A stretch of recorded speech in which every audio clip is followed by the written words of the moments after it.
Welcome everybody to the first of a four-part series that will be running with Tripad Grow, focusing on the small and medium-sized business, and particularly the recruiters in those businesses, because by far the most sort of common experience for a recruiter is working as a solo recruiter in an SME. All of the case studies, all of the sort of dialogue we have across industry typically is with these awesome big sort of tech companies or these huge brands with these amazing plans and all the rest of it. It's all well and good, but it's a different story when you're battling away and doing everything by yourself.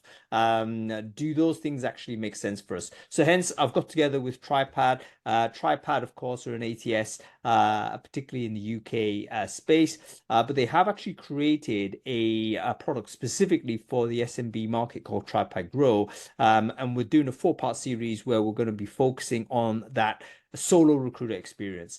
So hopefully you can enjoy this show. And if you're sort of in that situation where you've been wondering sort of where's the conversations, where's the information, we're here for you.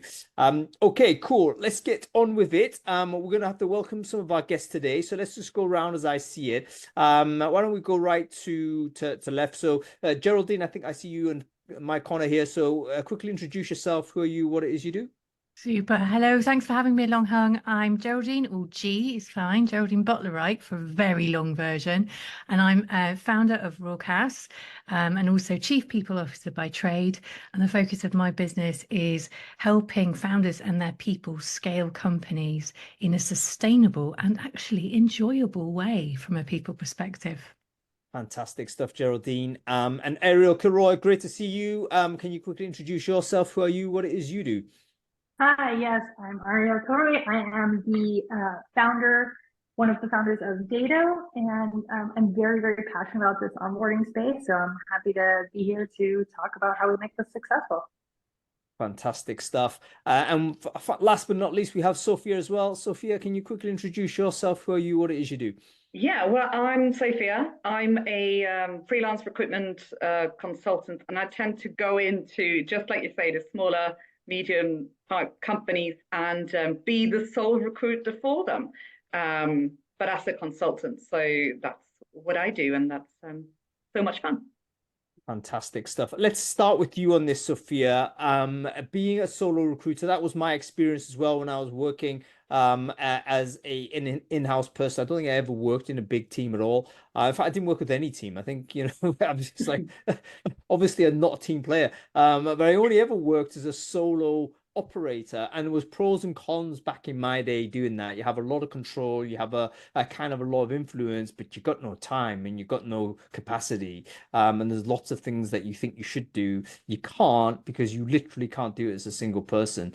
So talking about the onboarding side, what are the challenges for onboarding when you are that one person? And then we'll go on a bit later to talk about what the advantages might be. But what do you think is particularly difficult if you're the solo recruiter for that type of business? I would say it's the being in control of it. Like you said, as a solo recruiter, you do have a lot of control on things. But I think in order to be the sole recruiter, you can't do everything yourself. So you have to kind of rely on hiring managers. You have to rely on the rest of the company, even though they're not recruiters, to kind of do them. And you can provide them with, like, you should do your onboarding like this, you should do this, you can do that. But then making sure that they actually are following that and doing it the way you recommend. I would say that is the challenge, because as a sole recruiter, you can't sit in every interview. You can't create every onboarding plan for every person, because you can't. You have to rely on other people to do it, and knowing that they're actually doing it the way they should, I would say, is tricky. Yeah, so basically you've got to enable and empower the hiring managers to really step this one up. So it's not a case where you could just grab this as part of what you do, but you've got to actually give them the responsibility, but maybe also give them the kind of education to do it, because I would imagine a lot of, again, SME, a lot of those managers are going to be first-time managers. They're not going to be familiar with all of this. They may not even understand what the value of onboarding is, or even what the term means. So there's maybe an education piece and an empowerment piece on that as well. Geraldine, go to you. Is there, I can understand that sort of that situation generating some resistance, though. I can sort of imagine a scenario where a hiring manager might say, yeah, but isn't that your job, Miss or Mr. Recruiter? You know what I mean? It's like they may be hostile to your attempt to empower them, so to say. Is that my just imagination, or does that happen? And if so, like, what kind of techniques should a recruiter really be using there? Yeah, so I mean, I think it's not unheard of, for sure, especially if you're in that startup scale-up environment where there's a multitude of other priorities, like bringing the revenue in, finding product market fit. And it's like, well, hang on, as you said, you're the recruiter. This is your job, isn't it? So really, it's really tapping into those influencing skills and selling it to that individual, that hiring manager, why it's important. And often it's just getting to the crux of the bottom line, how it's going to impact the business. And one of the techniques I've found quite helpful is actually showing where it will hurt financially. So if you think about onboarding, hiring and onboarding somebody usually takes about 6 months until they're fully functional. If you get people leaving pretty soon after they've been hired, then you're losing 6 months at a time. So say 3 people, right, out of a company of 20 leave. That's 18 months people time lost to the business. At the moment, there's many startups that don't even last 18 months. So it's showing the actual links to the money, links to the business, links to product market fit, revenue generation, that it goes way beyond the immediate request, which is, please, can you sort out your onboarding with your actual new hire, because it's going to help you. So it's learning those influence and selling skills and the golden why, which is so important for a recruiter, and getting them also, the actual, hiring managers, to build with you what an onboarding program looks like. So it's theirs to own and they've invested in it. Yeah, really, really good. So we have to not adopt the admonishing type of approach that never works anyway, right? We have to explain why onboarding is effective, or why good onboarding is effective, and why, if you don't care about it, it actually has potentially negative circumstances. It would actually be really handy to have data on there. But if you're, again, I'm imagining you're first person in, and there may not be data historically within business to describe this. Is there market-wide stuff that we could tap into? Errol, maybe a good time to bring you in on this. Is there any information about, that a recruiter might be able to just pull off the internet and say, look, listen, this is research that points in this direction, therefore we need to have a plan on this? Yeah, absolutely. So generally speaking, the cost to replace somebody is 1 to 1.5 times their salary. So it's not just, so I think I definitely would second the letting them helping them understand the business impacts, but also the time that goes into it, getting them going. And it's better to invest that time once than twice or 3 times, right? So the opportunity costs. All the costs in recruiting that person, getting them in, and then actually getting them going, those are direct costs. And then you have, again, the opportunity costs, which are the indirect costs. So these are very well established. They are usually 1 to 1.5 times the salary of to replace a person when they leave within the first, I think, 90 days is that, but this statistic exists. The other thing I would say on this that is very helpful is oftentimes when hiring managers push back, it's because they actually don't know what you want them to do or how to do it. And they'll say, no, I don't want to do this, or I know this, because they actually don't know what good looks like. And that's often a great call to action to be like, okay, how can I create a template? And then a video or something that walks through this template and starts from a place of, not expecting them to know how to do that, and like really kind of giving them the resources to do something that's good enough. They'll often like it'll surface as if it's like, I don't think this is important, but oftentimes what's really happening behind the scenes is that they're insecure.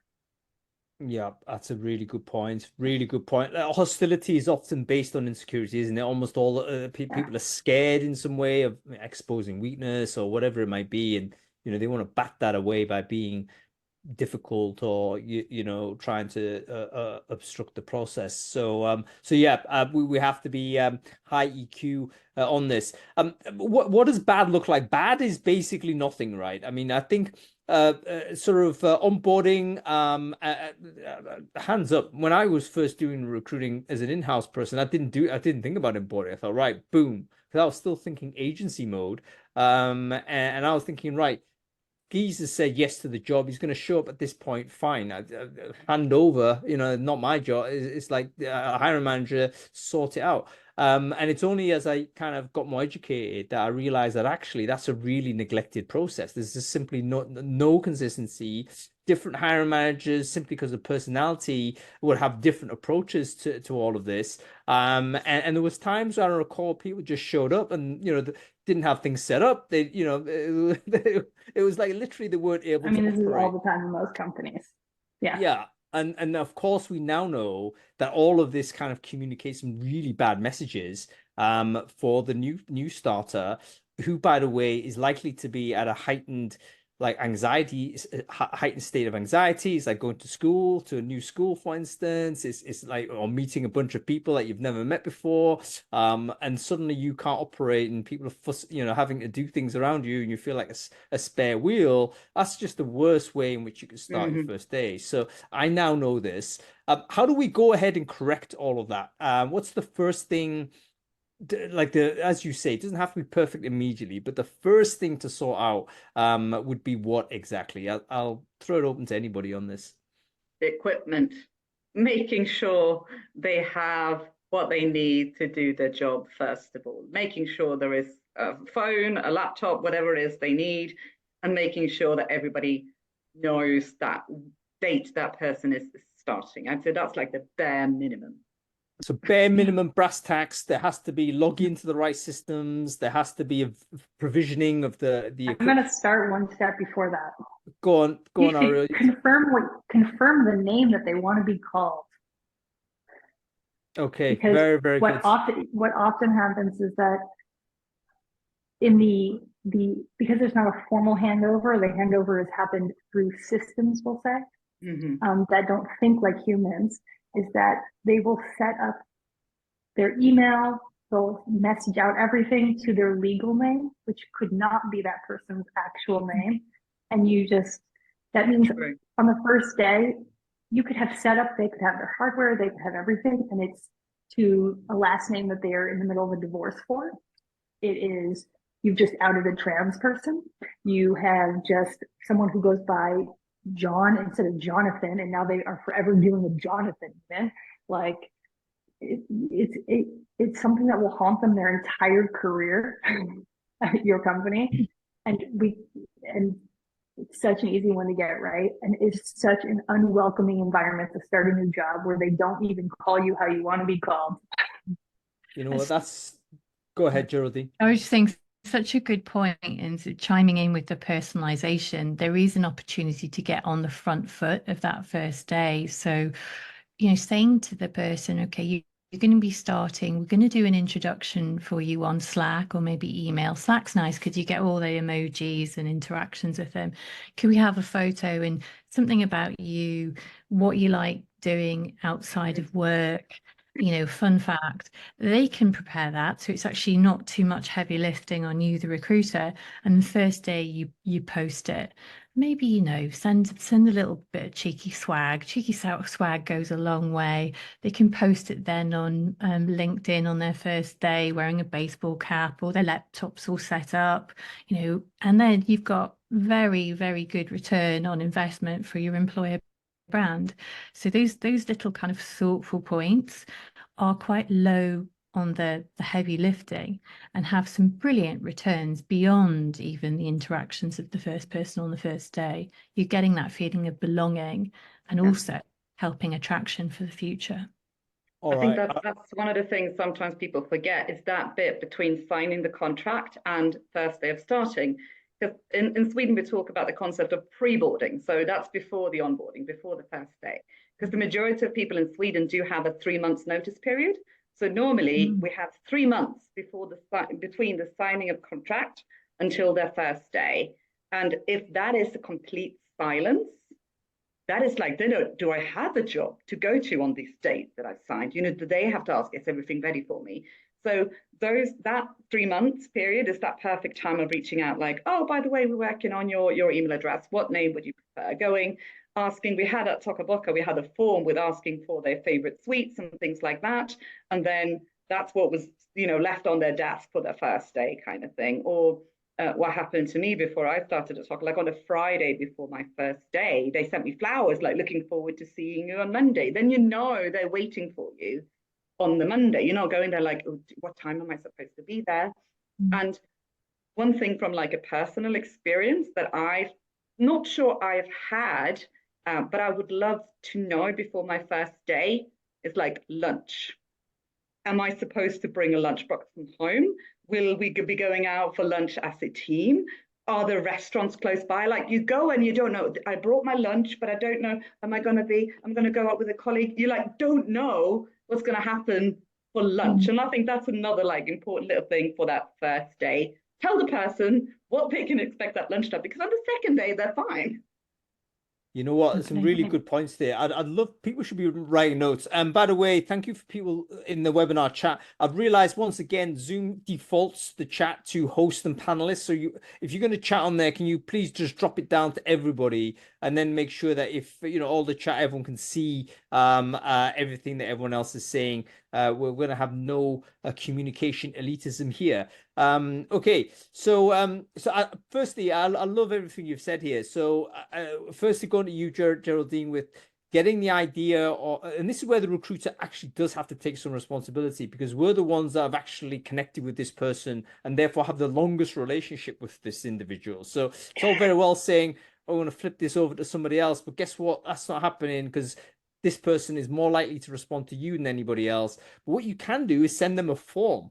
You can send them a form to say, hey, listen, what's your preferred first name? How do you like to be called? What's your favorite color? All these types of things, bit of personality, bit of what's your size, if you've got some sort of swag to send them. All this type of stuff is like super, super easy. Just got to create a type form and get it off to them. And in fact, if you do have a long kind of notice period, the failure to return the type form is actually a little bit of a decent signal for you early doors, isn't it? To say, maybe this person is starting to renege, or I need to, get on top of this a little bit more, because you're asking this person to do some engagement and interaction, and if they've signed the contract and they're up for it and very excited, they should be very, very passionate about doing all of those things. But the main thing is that you end up collecting a lot of information that you could then start doing as either first day announcement to the rest of the crew, or whenever you want to drop that in. It might be a very nice thing to break that ice between this candidate who's soon to be an employee and the rest of the team. Let's not forget, by the way, it is pretty much a case of breaking the ice in a very social sense, because this person may know you by now, but then they may know the hiring manager, but they don't know almost anybody else. So you've got to help smooth that relationship in. And Sophia, you mentioned some really interesting things on not only the pre-boarding side, but also day one. Day one probably should be entirely mapped out, I think. So this is, if there's one kind of day where you have it entirely mapped out, it should be that day. Breakfast, lunch, when should this person turn up? Should they turn up exactly on time as everyone else? Let's say you're in office. I always think maybe they should turn up slightly later, so that they're not the first one in. I mean, if you have the sort of culture where we kind of start at 9 or 10, it's up to you. That's great. But if you're the first person, if you're a new hire, you don't want the new hire to be the first person actually in the room. So have them start an hour, a bit later. Everybody gets prepped. Oh, hey, listen, Ariel's joining the team today. That's great. And when Ariel turns up, it's like, hey, it's a great welcome. So plan that day out. And again, that's something that you could work with the hiring managers on. I don't think it's that hard to say to the hiring manager group to say, hey, we want to improve the first day experience for all of the new hires. Here's some ideas as to how I think we work. Would you like to contribute to this document or something like that?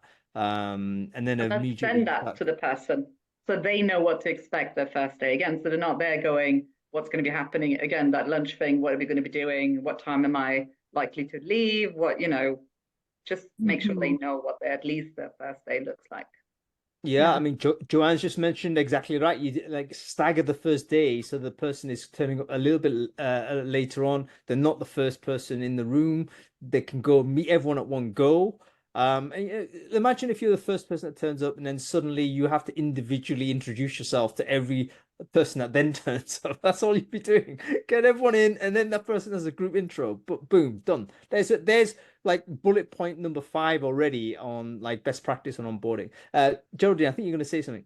Yeah, so I'm just going to say, so controversially, and I like the pre-onboarding. In fact, I'm a massive fan of pre-onboarding, and I found some of the most successful onboarding I've experienced personally and with new people has been when the first day doesn't feel like the first day. It's almost like, oh, you're here, hi.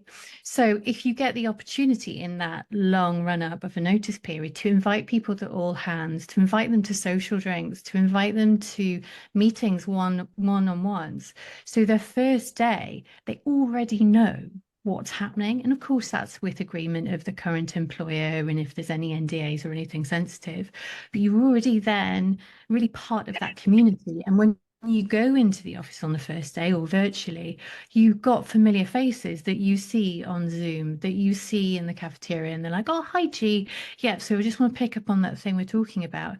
And it also reduces the anxiety of that first day in school. I've found it just so helpful from, avoiding that overwhelming feeling on a first day, and really from a business perspective, being able to get up to speed like super, super quickly.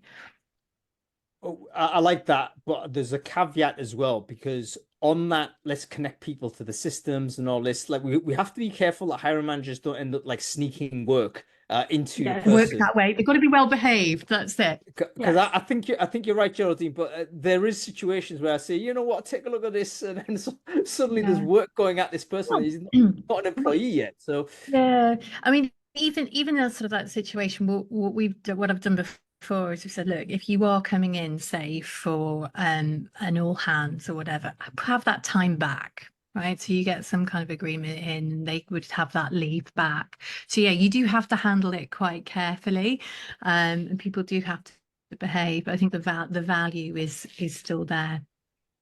yeah, definitely. No question. By the way, Errol, I'll bring you in a sec. But if we're now moving into the world of remote, by the way, and I'm the imagination I have, we're talking about in office. Probably there'll be an element that if you're not a remote only business, but a great deal of the onboarding, pre-boarding will be taking place on the digital format. So all of this is very, very important, particularly as it's just you're going to get less information digitally than you would in person anyway. That's just the normal thing. Probably in 2024, a new hire will have less exposure to the team than they would do in 2018, let's say. Because it's all zoomed. They haven't walked through an office. They haven't had bumped into the CEO in the lift or something. None of that's happened. It's all been very tightly controlled into scheduled Zoom calls. So we need to kind of understand that and then fill in those gaps with intentional bits of information. Errol, you definitely wanted to say something, and I kind of ran over your interrupt. So please do say what you're about to say. Yeah, no problem. I mean, I think the thing is like oftentimes when the team is really small, maybe as we said, a recruiter or one, like the instinct is that we do things like one-off, right? Because planning for reusability is often like something that is thought of as like a big company problem. But like there's a lot of really smart things. Do a nice little like hello video from your CEO that you that goes into every, email that goes out. It doesn't need to be personalized. It can be like, hi, this is me just talking about why I started this company or whatever, right? Like, and having that drip content go out to them ahead of time, and being thoughtful so that they can just be reused. So every time you have that just queued up in your inbox to schedule, for example. The other thing I would say is, really remembering that there's a difference in workforce in the generations. Gen Z has never gone anywhere where they don't know what they're walking into. They have connected with everybody online in the past. They have from dating websites to social media to schools. So putting them in a position where they are about to walk in, and I use that, literally and figuratively if it's digital, like you're going to create a situation where they're like, this company is not for me because I don't do this in my life ever. I've been fully connected since I was born, right? And so really thinking through like, who's your workforce? They're going to have different expectations than if you're bringing in, your boomer leader. Lots of good tips there. I think having a CEO do a pre-record, that's a wonderful thing to do. And again, depending on size and scale, that could be personalized. It could just be a quick 10 seconds. In fact, the smaller the business, typically CEO is a little bit more engaged as to who's joining that business, so they may be more willing to do so. So don't, as a recruiter, have a think about these, and don't think that you need to do the creative aspect. You've got to do the enabling aspect. Yeah, Quick I mean, you have thought. blogs and stuff like that. Send them your blogs to read, right? Like this stuff exists. Like, just it's about keeping them engaged and letting them know that you remember they exist. Yeah, and obviously the longer the lead time, as you mentioned, Sophia, the more you have to be intentional about that. You can't just like switch it off and we recruiters should know this, because obviously the longer you leave radio silence, the more risk comes into play. A thought just occurred to me, and it's a little bit off piece, but before I forget about it, I need to just throw it in there.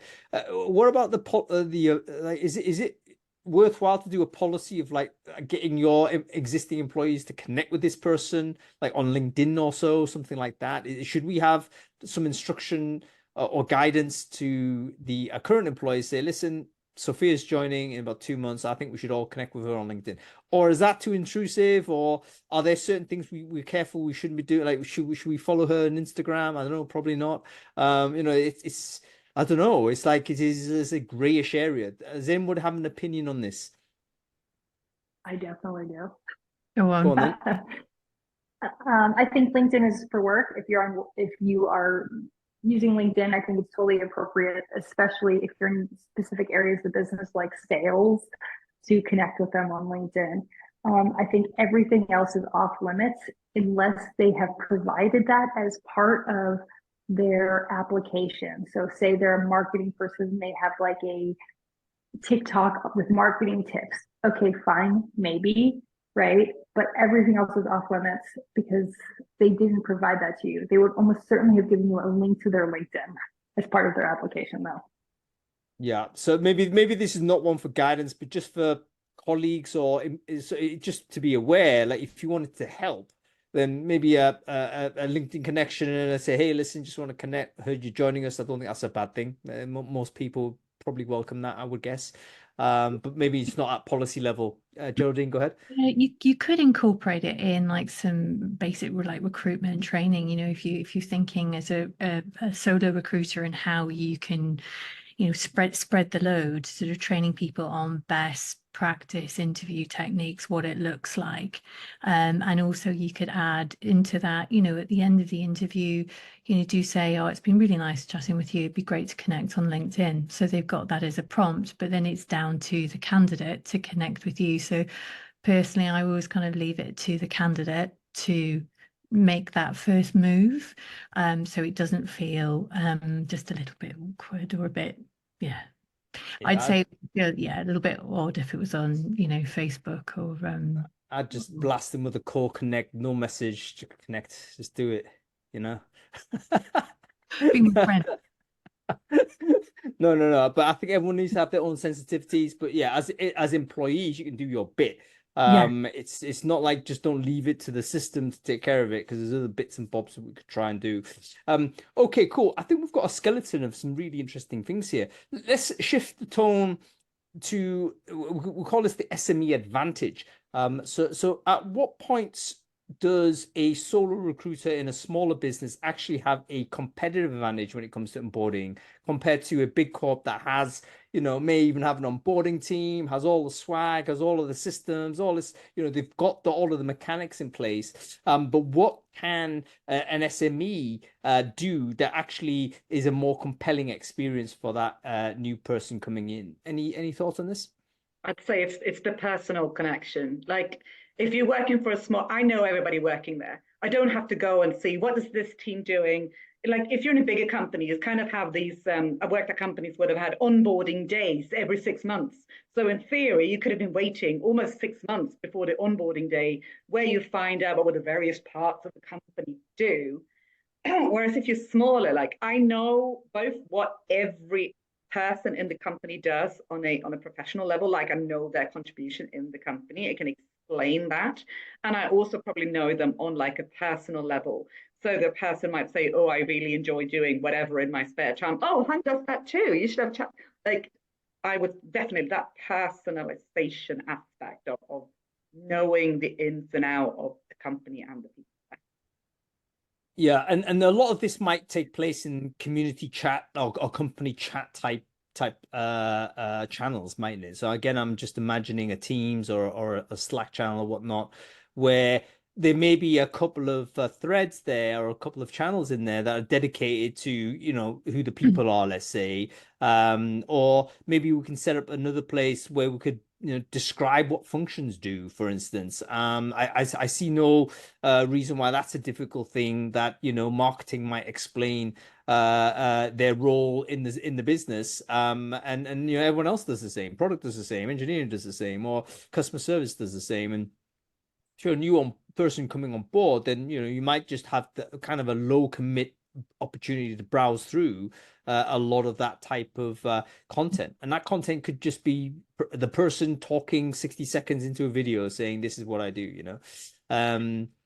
Go ahead, Jordan. I think testing and iteration of what works and what doesn't is loads easier when you're in an SME. You don't have to have a meeting about a meeting about a meeting and all the red tape that goes on. It'd be like, this onboarding worked for X reason or it didn't. Let's change it or let's do more of that. Then the onus is on the recruiter to actually be proactive.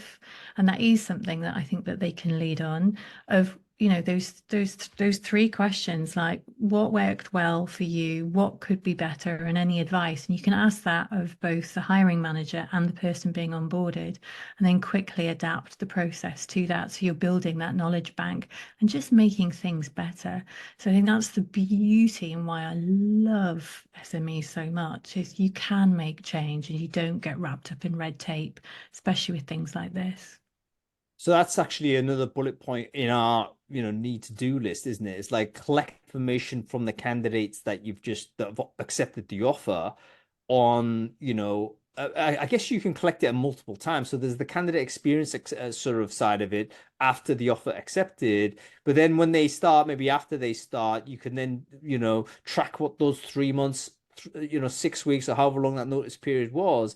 What did go well, what didn't go well? If you could design a system for the next hire we make, what changes would you make? And then feed that back into the system. It could be, you get idiosyncratic comments, or it could be you end up spotting a pattern. There could be a pattern you didn't see to say, what, this actually happened, and yeah, it made me feel less than great. And, maybe that's an easy win you could clear out. So collecting information. When should we collect information on the quality of onboarding? Like, there's got to be a couple of days or weeks is there a moment? Week one? Yeah. Week one, usually the Thursday, not the Friday, because they won't, Friday they're done. Their brain is done. 30 days.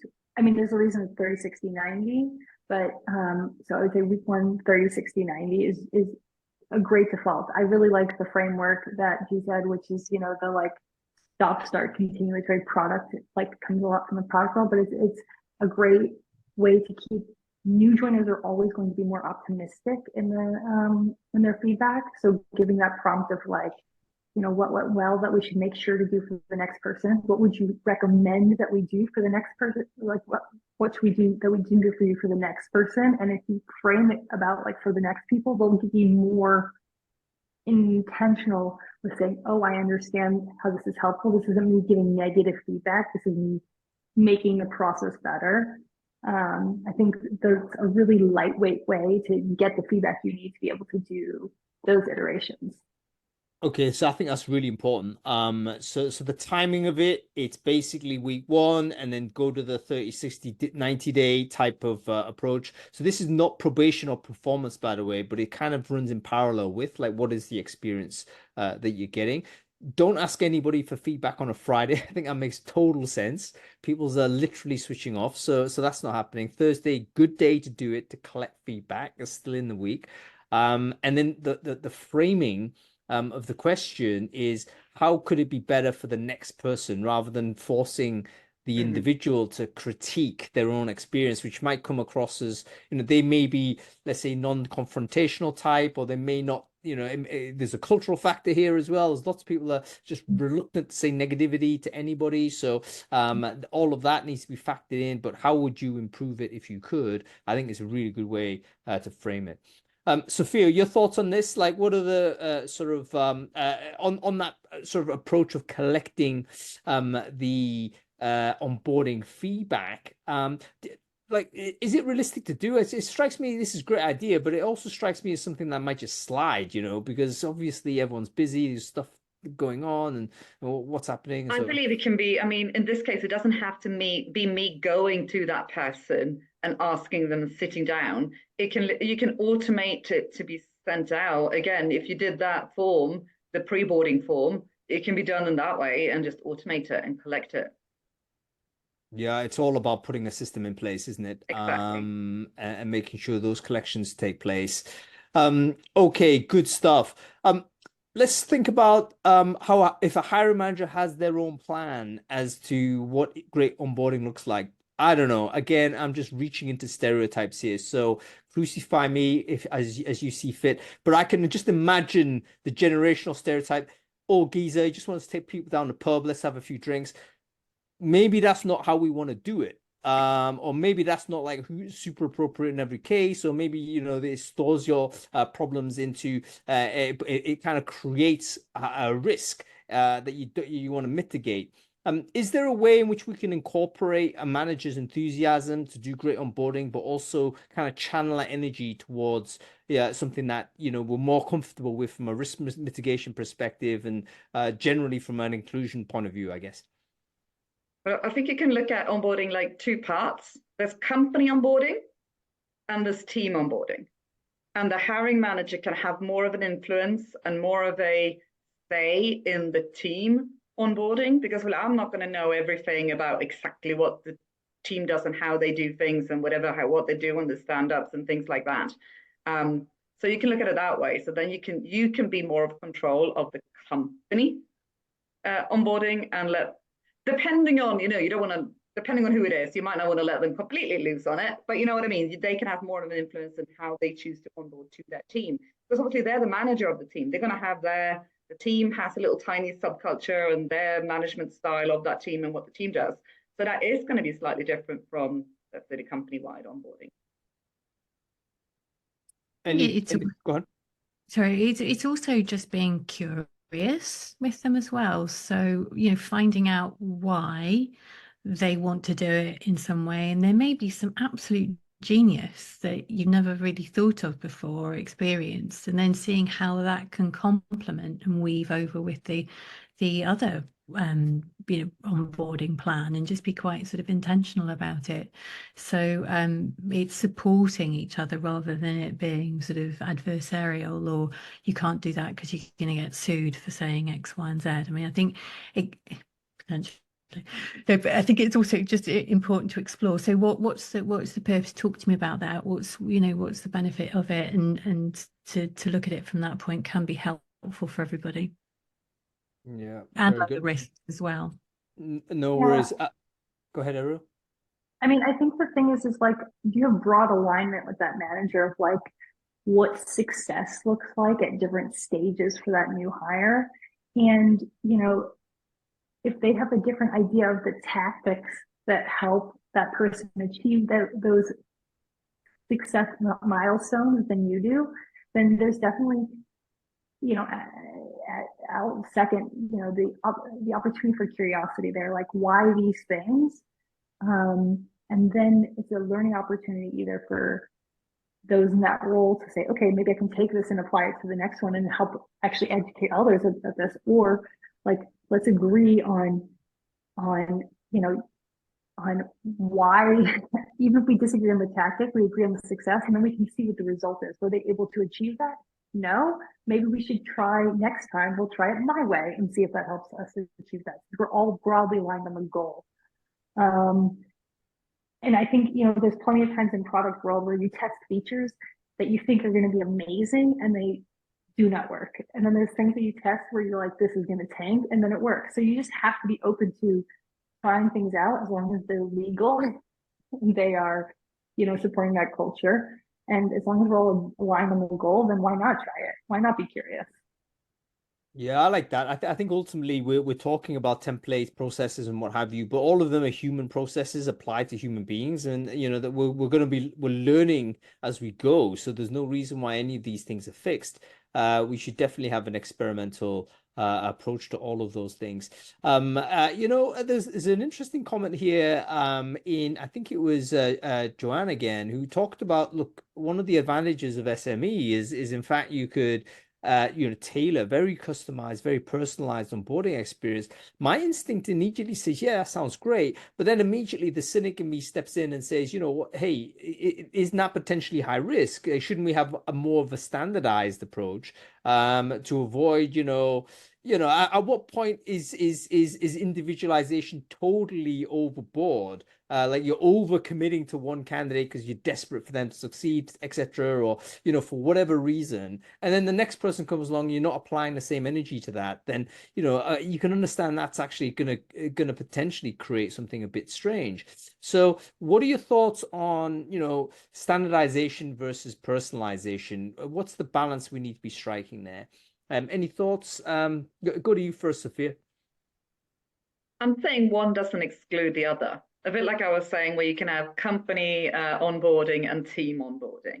The same, you can have the standard things that you have to go through and things like that, but you can also tailor it to that person. A bit like saying with that form in the pre-boarding time, knowing more about them, knowing what you can do for them. So I think you can do both. But then again, maybe you have to make sure that it's easier the smaller you are to do that, or maybe the less hiring you do. If you just one new person joining every 2 months, then yeah, that's going to be quite easy. But once you start ramping that up, you're going to have it more kind of standardized. But that's where I believe the kind of team onboarding part is where you can do the personalization, when it comes to getting to know the team and onboard them into how they work. Yeah. So again, you can do both. Yeah, so that maybe there's a two-stager there. So there's a universalized approach, a company-wide, that's policy. This is generally what we're going to try and do. But when the person does actually join that organization, that team, for instance, you're going to let the hiring manager and the team then just figure out what the next best thing is. At that point, we recede a little bit more from the scene, so to say, and center stage is a little bit more on manager and team. So that's where the additional personalization might take place. Errol, any thoughts on the personalization versus standardization angle? Yeah, I mean, I think we shouldn't worry, or I'll say we shouldn't shy away from doing so much, or like standardization in general. The reality is the business still has things it needs to comply with, and like someone's desire to be special is also can be like a red flag, right? Like the business still has to provide, like, I don't get to go to the like tax office and say like, I'm more of a visual learner. Can you send me all of these tax forms? It's for me. like, can I do this over audio with you? Like, there are still some things that one must do. So making sure that you're still testing against the requirements of the job, that this is the right fit is important. I think that generally happens though when you get to the point where you are ready for levels or like standardization in the org, because otherwise standardization at the company and then I think tailored at the team makes sense. But when you start saying, okay, this is what a senior engineer looks like at our org, then you should be very diligent, regiment, I don't know is the right word here, to know whether or not did we hire the right person. And because expensive decisions come when you make it past probation periods and you realize you did not hire the right person and you were so, focused on making them feel part of the team that you never actually checked, can they do the job we hired them to do? No, I think I know where you're going at here, Errol. Like there has to be a balance, right? Like we want to do a good job, but we can't like, suspend the requirements of the business in order to satisfy, the demands or the perceived demands of the candidate. And in fact, there has to be that kind of quid pro quo as to who's doing what. Okay, cool. Let's move on to talk about the man, my brain's fried. There was a really interesting point I was about to raise. But yeah, I don't know whether I had a lack of coffee today. But no, it was really about sort of the it was mapping the success of onboarding to the performance of the function. So for instance, Geraldine, you kicked us off at the very beginning to say, look, you've got to connect the reason why you're doing this to the business value. How do we do that? Like at the bottom line, you boil it down to the brass tacks. Hiring manager, certainly C-level, they're going to just think, what's the ramp time? I want this yeah, it's all well and good doing all of these nice things. That's great. It's a human thing to do. But actually, the main value of doing all of this is to make sure this person is like productive in 30 days rather than 130 days. How do we measure that? So that we can start going back and say, actually, our onboarding needs looking at, or actually, our onboarding doing great here. Geraldine, you're going to say something? Yeah, it goes way beyond onboarding, right?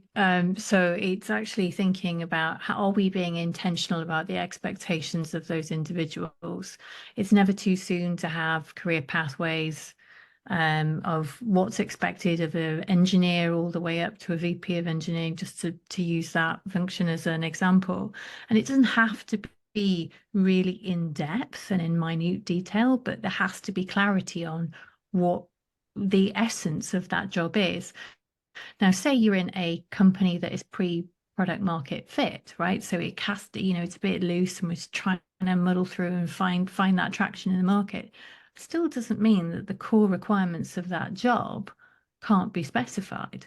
And also some attributes that you need to cope in that environment, such as ability to think deep and quickly on matters, that can't be assessed, right? So I think it's been very clear about what you're expecting out of the individual when you hire them, whether there's actually been a thorough hiring process to make sure, to your point, Ariel, that you've actually hired the right person, rather than just being a great person you have a pint with, being flippant, but I think we've all been there, right? To actually developing the company and impacting the bottom line in a positive way. So it's thinking about it, it's not an island. Onboarding is not an island. There's so many integral parts to it that will make it successful. And also when performance within that onboarding period isn't working, how are they actually being treated, those individuals? Are they given an opportunity to step up? Is it just not feasible? And if they need to be exited, how is that being done in a way that is actually human and kind and is not going to give them and the people around them PTSD? So, it's involved. There you go. There's my bit. There's a lot to unpack in there. There is, and you know what, Geraldine, I'm really reminded of the kind of quality of hire conversation. Like, obviously, very important to measure quality of hire, but how are we meant to do that, and to what degree is it sort of within our remit to think about this? So, for instance, how do we measure that our onboarding is good enough? My first guess is, look, is the person like still there after after 30 days? So retention, right? Is there any way we can see like retention numbers, or maybe we have a sentiment analysis tool? You know, we could try and measure that to see is the person actually engaging in the survey? Like one thing I like about sentiment analysis tools is it's not actually the content that we're measuring. It's like whether the person fills in the damn form. That tells us what we need to know. So yeah, if we have that, then we could potentially say, look, this person's gone through our revamped onboarding, and actually it's, you know, engagement's collapsed. Therefore, clearly, we haven't done a great job. We need to recorrect. Or if it's, you know, spiked up compared to previous, maybe we can look at it again. Is that generally how we measure sort of effectiveness of onboarding? Ariel, I'm gonna go to you in this because you might know particularly more, given the fact, you know, building data and all the rest of it. Is there like a standard as to see you're doing onboarding well? Yeah, I mean, so I think there's two main components here, which is, are they meeting the expectations of the job on the timeline that you expect them to meet that? And the other one is what I loosely call the like no assholes. Like, because it's not just what gets done, it's also how it gets done, right? Are they treating their coworkers with respect? Are they, you know, contributing to enhancing the culture compared to taking away from it? And here I'll kind of second the culture doesn't mean like, do they go get pints with us after work? The culture means like, if we care about, you know, operational like excellence, how are they contributing to that? This is better or easier to do when you have, say, values and things like that to kind of discuss against. But this is partially why having a plan is important. It's really challenging to be at 30 or 60, 90-day plans, and then you talk to a hiring manager and you're like, how are they doing? And they're like, good. But sometimes, like, I think that they're a little slow on code reviews. You're like, oh, okay, like, what do I do with that, right? And you know, and I think it's really important to both make sure that they know what good looks like, and that they're getting the regular feedback they need to be able to achieve that, but also, are they doing it in a way where they're curious and they're learning? You have to, you know, and contributing and you know, engagement is a great, you know, benchmark of that. Are they responding to Slack comments? Are they showing up to meetings on time? Do they contribute to the like conversation? There are a lot of people who are a little bit shyer and they'll contribute in different channels. So you might have to be broader in where you're looking at like the markers of engagement. But in general, those are the two areas I would focus on. Yeah, very good. Go to you, Sophia, on this. Measuring the quality of the onboarding process seems like a really difficult thing. I'm guessing most people actually would not do this simply because, again, capacity issue. And also, if it's working good, you give it the eye test. You know, yeah, it's going great. You know what I mean? It doesn't seem like you'd forensically go through this. What are your thoughts on measuring? Is there any heuristics that you could use, or any advice you could give anybody who might want to just assess whether they're doing the right thing?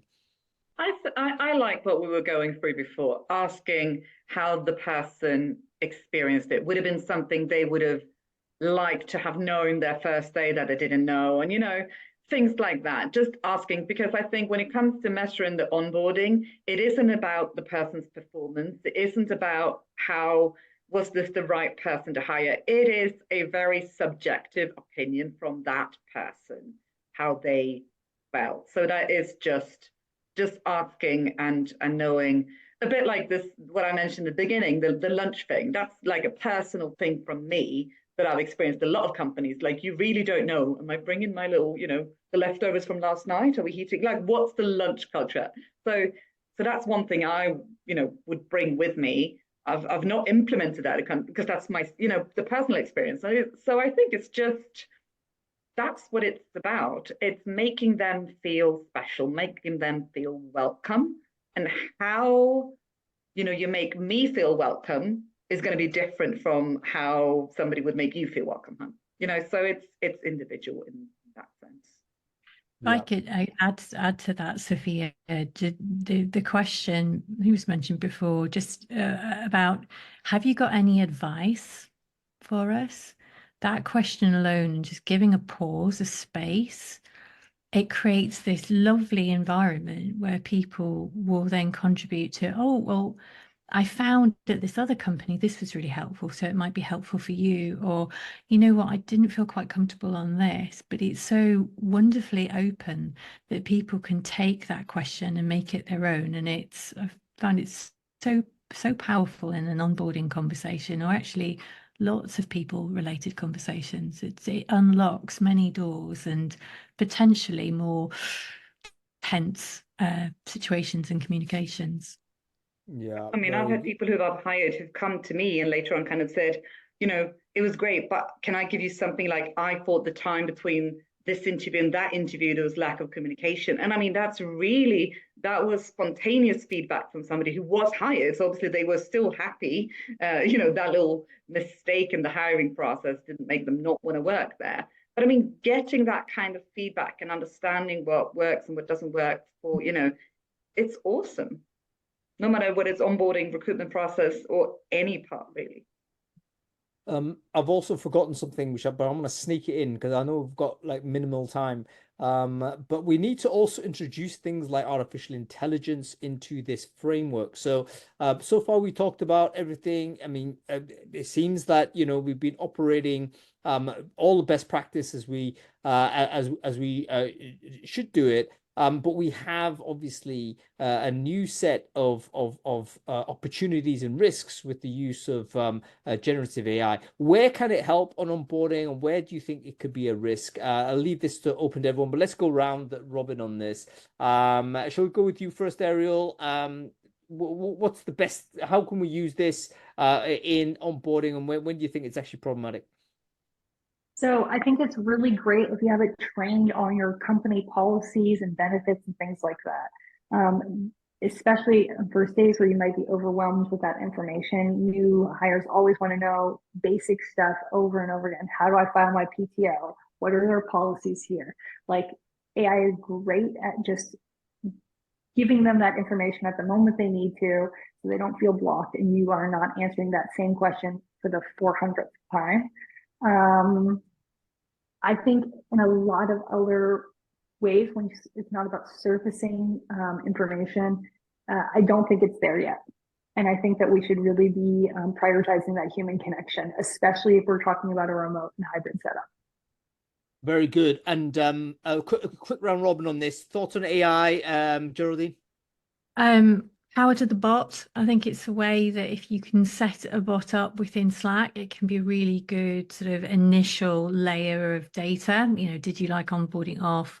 And then if things do come a little bit more, you know, requiring more level of detail, then there's the opportunity to actually feed through to somebody else. So you're collecting data, being able to put it in a manageable, often sort of like in a graph or whatever, so it's easy to understand and replay that information to a wider audience, but at the same time making it a little bit more accessible, especially in remote settings.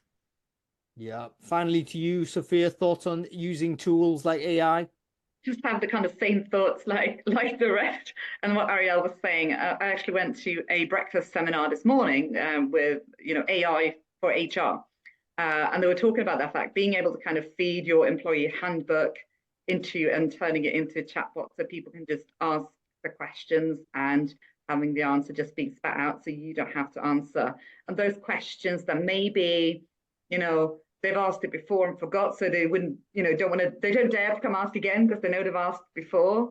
And just being able to just chat and get the answer over and over again, I think it's great. But just like the saying, it's not all there yet, so we can't just trust it 100% yet. So we have to be looking out for make sure that it's actually working and doing what it should. Yeah, I think the AI is basically going to be an opportunity. I definitely handle the FAQs, but let's we're not ready to just delegate it away and say just speak to the bot, because I don't think that is good onboarding. Okay, folks, that's it. We're out of time. I hope you've enjoyed this session. Thank you to our wonderful guests, Geraldine Butler-Wright, Ariel Kilroy, Sophia Brewburger. And thank you, by the way, for everybody who's joining us. Really great to have you here. If you're interested in this series, do make sure you sign up to our next episode. I think it's going to be next month, or maybe in March. I forget when. But Joe or Julie will send you an email and get you registered on that if you're interested. Okay, that's it. We're out of time. Thanks for watching, everybody.